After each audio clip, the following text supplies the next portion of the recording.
បាទសួស្តីពុកម៉ែបងប្អូនប្រិយមិត្តចិត្តអរគ្នាបាទមកជួបជាមួយនឹងខ្ញុំមកទៀតហើយបាទបកស្រាយជូន friend មួយបទបាទគឺបទបេះដូងអ្នកក្រជឿចាំប៉ុណ្ណាគេថាជប់ស្នេហ៍គេលែងស្ដាប់ពាក្យ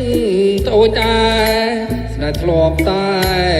សុខសាន្តបងខំត្រង់ណាទើបជីវ៉ាអូនប្រែប្រានកើតចិនសាមានពេលបានអំនួតនឹងស្នេហ៍សបាយមែនទេមានគេនៅក្បែរត្រូវហើយព្រោះបងអ្នកត្រែបងស្នេហ៍មានតែចិត្តបងគ្មានធនធានទើបអូនឲ្យស្នេហ៍មិនពិតចោលក្តីអាណិតស្មោះត្រង់ដល់រូបបងមានរំសាយទៅបើឥឡូវនៅមានគេស្នេហ៍ចាំមើលគេថាខ្ញុំអូនដល់ពេលណាក៏ចិត្តទៅរួច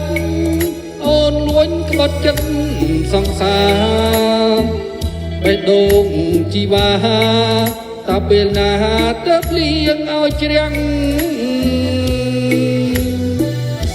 បេះដូងអ្នកក្រ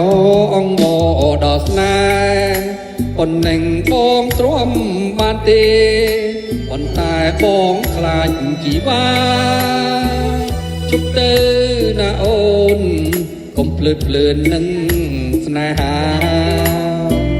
អស់សំរងកាលណាជីវ៉ាអូននឹងស្ដាយក្រោយ